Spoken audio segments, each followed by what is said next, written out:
આપણે ગ્રામરમાં ધોરણ 10 માં જે ડ્યુએસ રિલેટેડ એટલે અલગ અલગ પ્રકારના ફકરા હોય છે જેનો અભ્યાસ આપણે કાલના એટલે કે લાસ્ટ વિડીયોમાં કર્યો હતો, જેમ કે એકવચનનું બહુવચન કરતા શીખ્યા હતા, પછી વર્તમાન કાળ તેનું ભૂતકાળ કરવાનું હોય છે, કે જેન્ડર ચેન્જ કરવું જેને કહેવાય હી અથવા હીના બદલે સી વાપરવું. તો એવા જ આપણે બીજા ફકરા આજે આપણે જોઈએ છે. નંબર તમારે જે આવતો આપજો, હું નંબર 1 જ આપું છું. Hanuman gates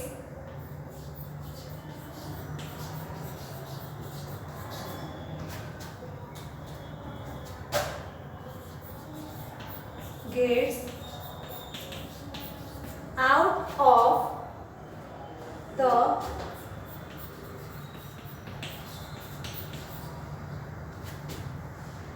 circle of demons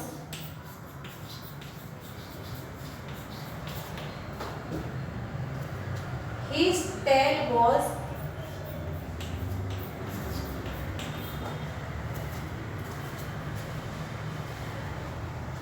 is flaming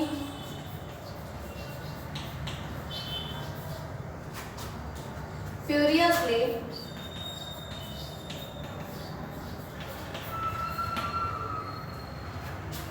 he goes on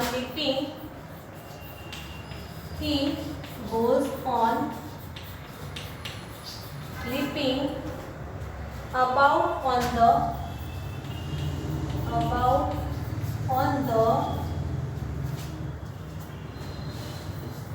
roofs of houses.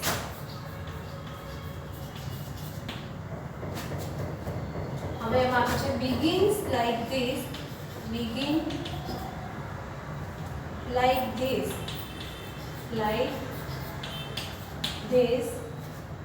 Hanuman got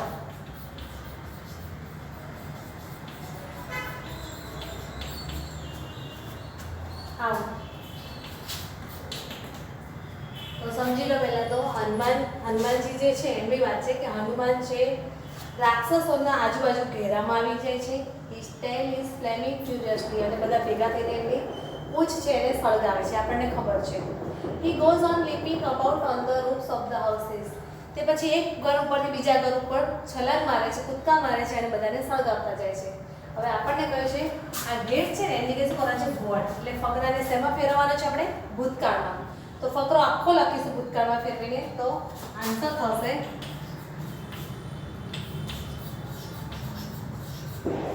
Hanuman got out of the circle of demons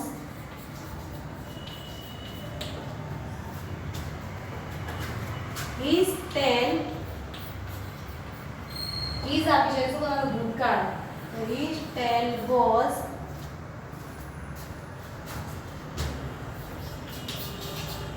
flaming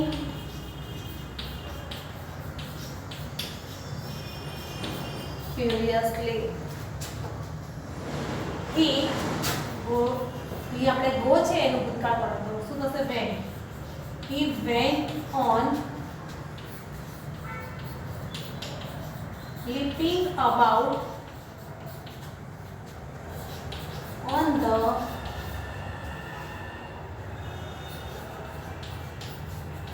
roofs of houses.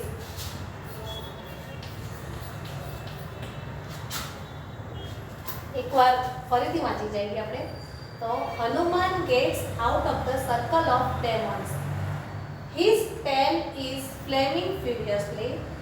He goes on leaping about on the roofs of houses. તો begin like this એટલે આ પ્રમાણે તમારે જવાબ બનાવવાનો છે. તો Hanuman got out, તો અહીંયા ગોટ શબ્દ છે શું છે ગેટનું ભૂતકાળ છે. એનો અર્થ એ છે કે આપણે આપણા ફકરાને પણ ભૂતકાળમાં જ ફેરવવાનો છે.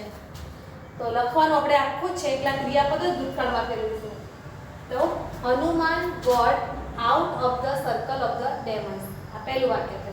હવે બીજા વાક્યમાં ઈઝ ટેલ, ત્યાર પછી ઇઝ ક્રિયાપદ જે વર્તમાન કાળમાં છે જેને આપણે ભૂતકાળમાં ફેરવીશું. Was Fleming ફ્યુરિયસલી. અને ત્રીજો શબ્દ છે હી. ત્રીજું વાક્ય છે હી ગોઝ. તો ગોઝ એટલે કે ગો, તો એનું ભૂતકાળ થશે વેન્ટ. તો he went on leaping about on the roofs of houses. જે આપણો જવાબ એ પૂરો થશે. હવે આપણે બીજો ફકરો એવો જોઈએ છે.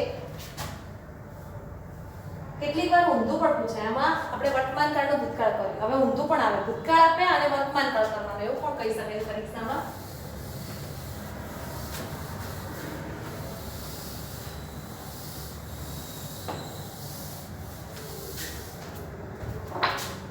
તો ફકરા number 2.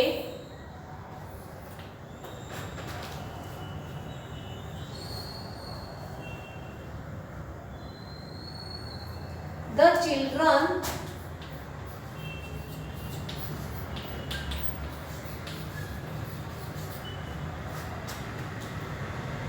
went for a picnic.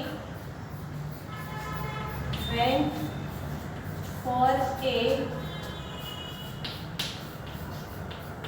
picnic. They enjoyed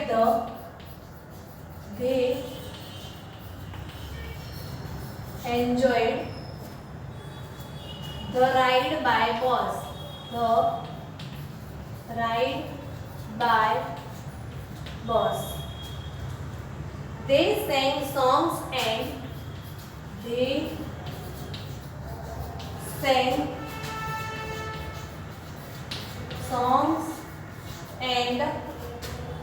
danced.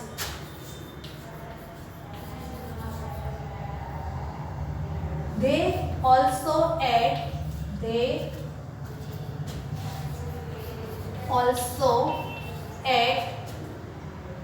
snacks.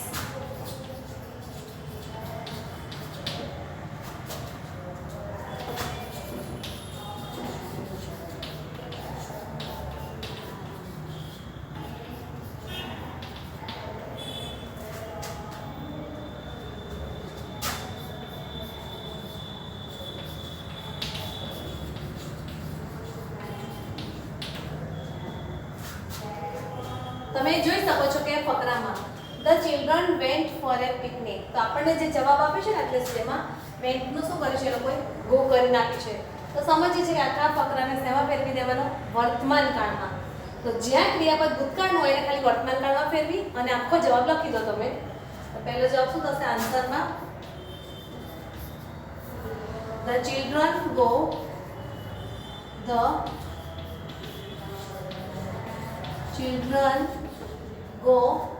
for a picnic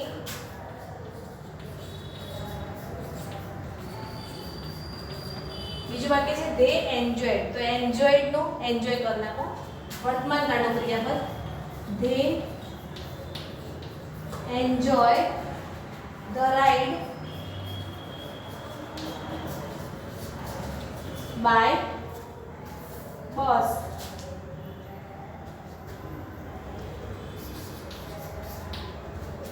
પછી they sang songs. તો અહીંયા sang છે એનું વર્તમાન કાળ શું થશે? sing. તો they sing songs and danced નું વર્તમાન કાળ dance. they also રાખવાનું, કાઢી ના નાખના. તો they also અને ate નું વર્તમાન કાળ શું થશે? eat snacks. હવે ધ્યાન રાખજો કે જ્યારે આવો ફકરો આપ્યો હોય પણ એમાં તમારે બહુવચનનો શબ્દ છે ને તો વાંધો નહીં આવે. અહીંયા ધે છે પણ માની લો કે હી આપ્યું હોત તમને તો તરત જ દરેક ક્રિયાપદની પાછળ એસ કે યસ લાગે. ધારો કે અહીંયા હી મૂકેલું હોત તમને, સમજી લો હી આપ્યું છે તમને, બરાબર? તો અહીંયા આપણે હી કરીએ તો અહીંયા ગોનું શું થઈ જશે? ગોઝ થઈ જશે. એટલે આ પણ નાની નાની બાબતો ધ્યાનમાં રાખજો, નહીંતર આખું વાક્ય તમે લખીને બેઠા હશો સરસ, તેમ છતાં એક નાની ભૂલથી વાક્ય ખોટું પડી શકે છે. હવે બીજો ફકરો આપણે લઈએ છીએ જેની અંદર ઊંધું છે. પેસિવ વોઇસ, એક્ટિવ વોઇસ નો પેસિવ વોઇસ છે.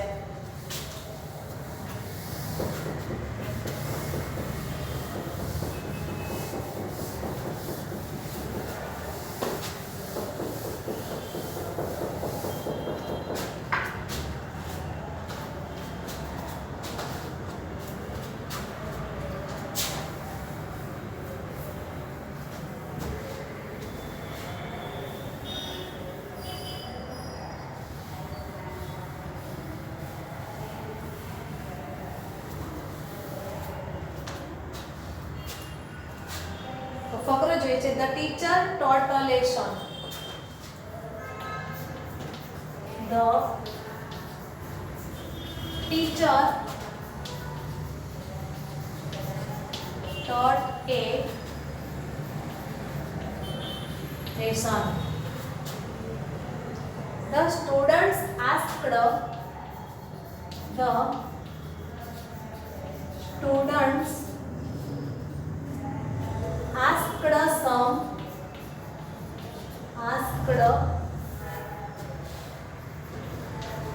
some questions. The teacher answered the teacher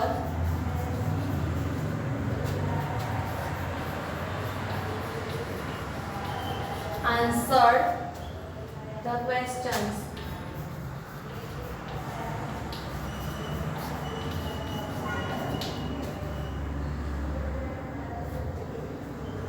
She took a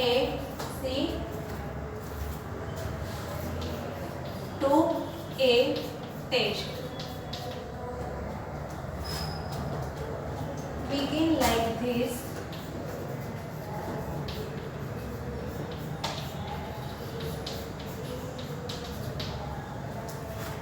A lesson was taught. A lesson was taught. તો પહેલા તો આપણે થોડું આગળ એટલે કે વેકેશનમાં ભણી ગયેલા છે યાદ કરી લઈએ કે વાક્ય એક્ટિવમાંથી પેસિવમાં ફેરવે છે ત્યારે કયા કયા ફેરફારો કરતા આવ્યા છે આપણે લોકો. તો પહેલા તો તમને ખબર છે કે ક્રિયાપદ જે કાળમાં હોય ને એ કાળમાં ટુ બી નું રૂપ મુકાય. જેમ કે આ વાક્યમાં જો ટોટ છે ભૂતકાળમાં છે તો અહીંયા પણ જે ક્રિયાપદનું રૂપ છે ને એ ભૂતકાળમાં મુકાયું છે. અને એ મૂકવા માટે તમારે આગળનો શબ્દ જોવાનો કે એકવચન છે કે બહુવચન. ભૂતકાળમાં બે શબ્દ છે, વોઝ પણ આવે ને વેર પણ આવે. પણ એ લેસન એકવચન છે માટે આપણે વોઝ મૂકીશું, બરાબર? એટલે એક એક વાક્ય કરતા જઈએ અને તમને ફરીથી એકવાર સમજાવું છું એટલે વેકેશનનું કરેલું યાદ પણ આવી જાય. તો આન્સર છે એ લેસન વોઝ. તમને યાદ હશે એક્ટિવ અને પેસિવ વોઇસમાં પહેલા કર્તા, ક્રિયાપદ અને કર્મ. એટલે કે કર્તા કર્મના સ્થાને જાય અને કર્મ કર્તાના સ્થાને જાય. તો આપણે વાક્યમાં જે કર્મ છે કર્તાના સ્થાને એટલે એ લેસન વોઝ. પછી જે ક્રિયાપદ એનું ભૂતકૃદંત કરવાનું, પણ ટોટ નું ભૂતકૃદંત એનું એક થશે તો વોઝ ટોટ. પછી બહારથી કયો શબ્દ મૂકીએ છે બાય, અને જે પહેલો શબ્દ હોય તેનું કર્મણી રૂપ, પણ ટીચરનું તો એ જે નામ આપ્યું તેનું એ બાય ધ ટીચર. ત્યાર પછી બીજું વાક્ય જોઈએ છે the students asked some questions. તો આમાં સમ ક્વેશ્ચન છે કર્મ છે જેને આપણે આગળ લઈશું કર્તાના સ્થાને. તો સમ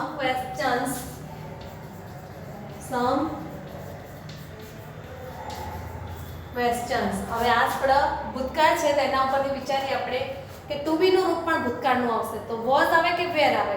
તો સમ ક્વેશ્ચન શબ્દ કેવો છે બહુવચન, તો આપણે અહીંયા મૂકીશું વેર. ત્યાર પછી આસ્ક્ડ નું ભૂતકૃદંત થશે આસ્ક્ડ. બહારથી શબ્દ મૂકવાનો બાય, અને જે પહેલો શબ્દ છે ધ સ્ટુડન્ટ્સ એ આવશે છેલ્લે ધ સ્ટુડન્ટ્સ. હવે ત્રીજું વાક્ય જોઈએ the teacher answered the questions. તો પહેલો શબ્દ કર્તા, ક્રિયાપદ અને કર્મ, તો જે છેલ્લો હોય ને એ શબ્દ વાક્યમાંથી આગળ લાવવાનો. ધ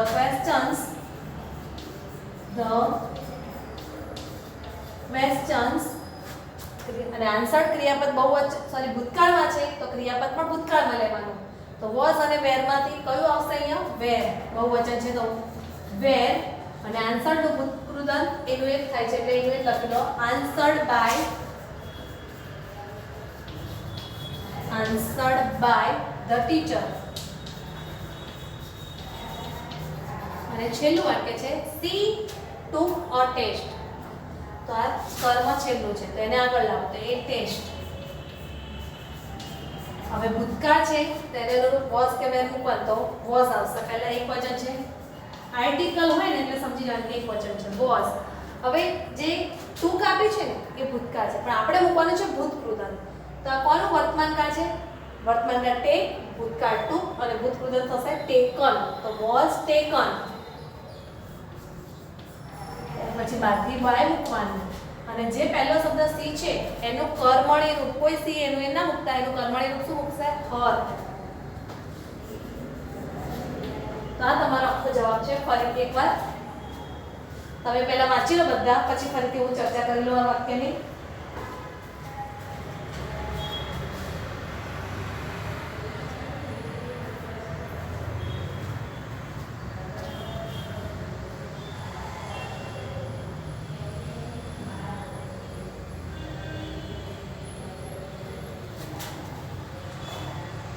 જો ફરીથી the teacher taught a lesson. તો જેની અંદર આપણે સમજ્યા છીએ પહેલા કરતા હોય છે હંમેશા, પછી ક્રિયાપદ અને છેલ્લે હોય છે કર્મ.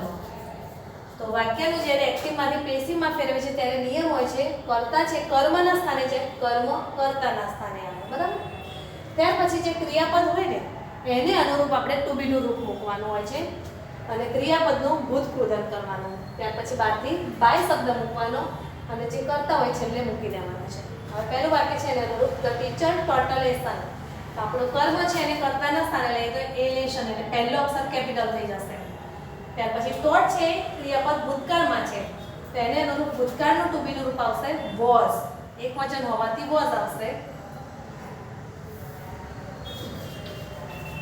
અને ટોટ છે એનું ભૂતકૃદંત થશે એનું એ જ ટોટ. કેટલાક ક્રિયાપદોના ભૂતકૃદંત એના એક થતા હોય છે, ભૂતકાળ અને ભૂતકૃદંત સમાન થતા હોય છે.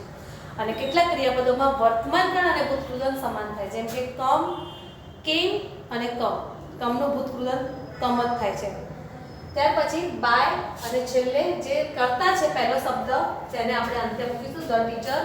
ત્યાર પછી છે The students asked some questions. તો તેમાંથી some questions છે પહેલા લઈ લઈશું. ત્યાર પછી to be નું રૂપ છે બહુવચન હોવાથી where આવશે અને asked એનું ભૂતકૃદંત તેનું એક થાય છે asked by અને પહેલો શબ્દ the student છે કર્મના સ્થાને જશે. ત્યાર પછી the teacher answered the questions. તો પહેલા કર્મ એ કર્તાના સ્થાને આવશે એટલે the questions. બહુવચન છે એટલે to be નું રૂપ આવશે where અને આન્સર્ડ નું ભૂતકૃદંત થશે આન્સર્ડ બાય ધ ટીચર.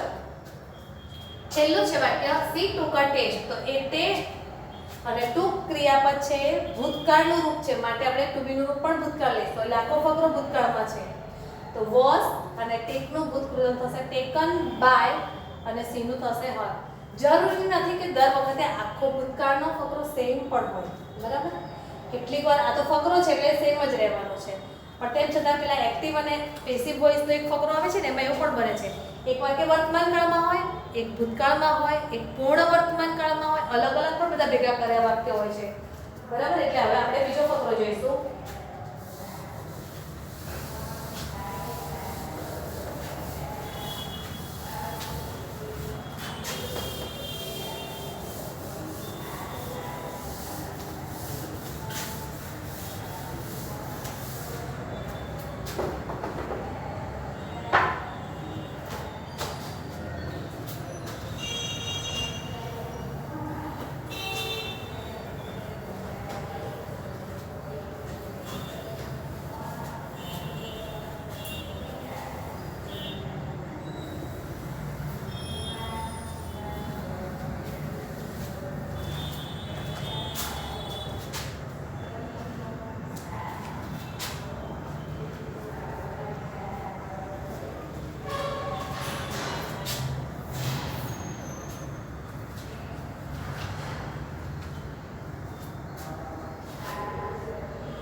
જે નંબર આવ્યો આપજો તમે.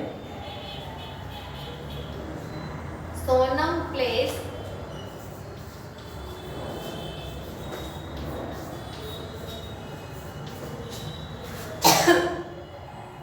Badminton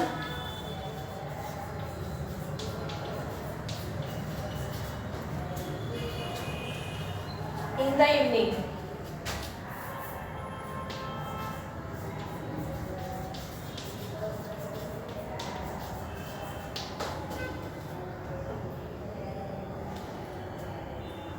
Sarita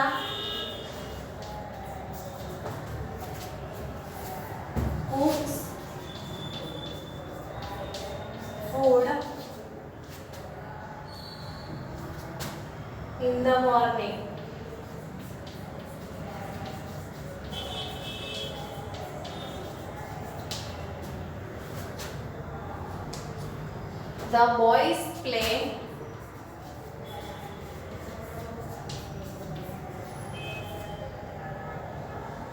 cricket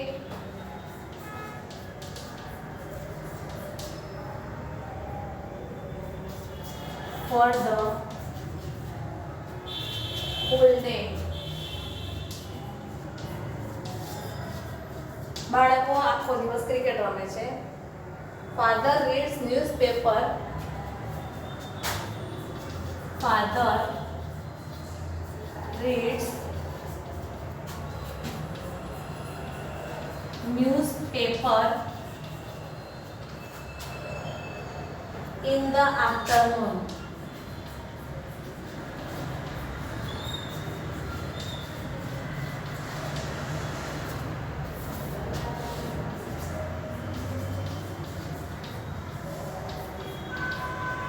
Begin like this. એટલે કે આ રીતે શરૂઆત કરો તમે. Badminton is played. Badminton is played.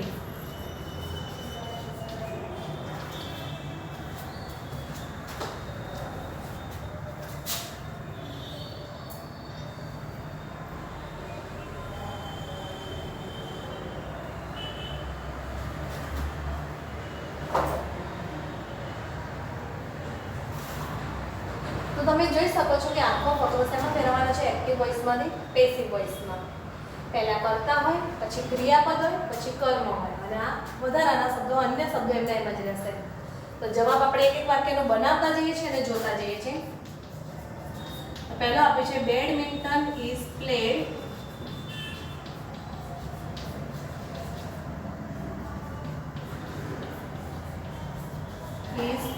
Badminton is played by Sonam અને વધારાના શબ્દ છે in the evening. પછી ફૂલ સ્ટોપ. હવે બીજા વાક્યનો બનાવીશું. Sarita cooks food. બરાબર? તો in the morning શબ્દ વધારે આવે છે, food શબ્દ પહેલો લેવાનો. તો food અને વર્તમાન કાળ છે એટલે to be નું રૂપ આવશે is. Food is. અને કુકનું ભૂતપૂર્વ થશે કુકડ. બાય જે નામ આપ્યું એ લખવાનું. નામમાં કોઈ હક કે એના કરી દેતા, જે નામ હોય એ લખવાનું. In the morning.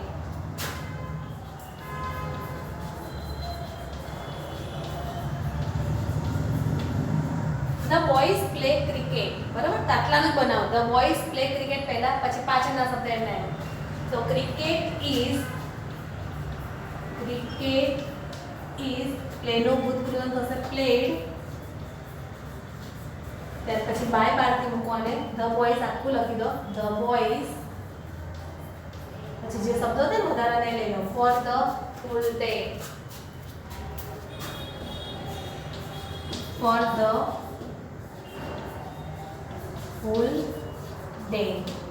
હવે છેલ્લું વાક્ય રહ્યું. Father reads newspaper in the afternoon. તો ન્યૂઝપેપર શબ્દ આવશે. પહેલા શબ્દ વધારાનો છે. કર્તા, ક્રિયાપદ અને કર્મ જોડે જ હોય છે. તો ન્યૂઝપેપર શબ્દ એક વચન છે. બરાબર? તો ન્યૂઝપેપર અને વર્તમાન કાળ છે એટલે ટુ બી નું રૂપ આવશે is. અને આના ત્રણેય રૂપો સરખા છે. Read, read, read. બરાબર? ઉચ્ચારો અલગ થઈ જાય છે પણ સ્પેલિંગ સેમ છે. Read by father in the afternoon.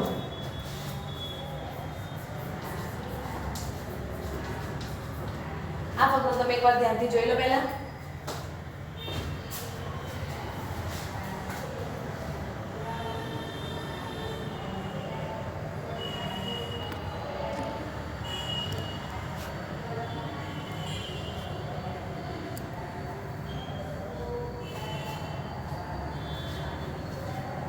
એકવાર ફરીથી આપણે સમજી લઈએ છીએ આ જ ફકરો.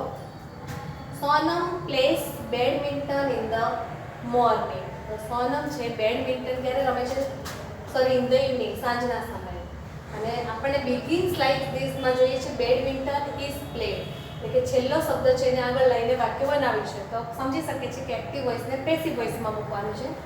તો તો બેડમિન્ટન ઇઝ કે મૂક્યું છે પ્લેસ ક્રિયાપદ છે વર્તમાન કાળમાં છે એટલે ટુ બી ના રૂપ આપણે 3 છે એમ ઇઝ આર એમાંથી પસંદ કરવાનું છે. તો બેડમિન્ટનની સાથે તો એમ આવે નહીં, આર પણ ના આવે, એકવચન છે તો શું આવશે ઇઝ. અને પ્લે છે એનું આપણે ભૂતકૃદન કરીશું, બનશે પ્લેડ અને બાય પછી સોનમ જે શબ્દ આપ્યો હોય તે નામ અને છેલ્લે કે વધારાના જે શબ્દ છે ઇન ધ ઇવનિંગ એ લખી નાખવાના. બીજું વાક્ય છે Sarita cooks food in the morning. તો આની અંદર જે એકવચનનો શબ્દ શું છે ફૂડ, તો ફૂડ ઇઝ પછી કુક્સ છે એનું ભૂતકૃદન થશે કુકડ બાય જે નામ આપ્યું તે સરિતા અને ઇન ધ મોર્નિંગ અન્ય શબ્દ છે તે. પછીનું વાક્ય છે ધ બોયઝ પ્લે ક્રિકેટ. બરાબર, તાટલાનું બનાવીએ પહેલા તો ક્રિકેટ એકવચન છે એટલે ઇઝ, પ્લેનું ભૂતકૃદન થશે પ્લેડ બાય ધ બોયઝ પછી પાછળના બધા શબ્દો લખી દો ફોર ધ હોલ ડે આખો દિવસ રમે છે. Father reads newspaper in the afternoon. તો ન્યૂઝપેપર એકવચન છે એટલે ઇઝ, રીડ્સ નું ભૂતકૃદન થશે રીડ એનું એક થશે spelling by father in the afternoon. આ આખા ફકરાનો જવાબ છે.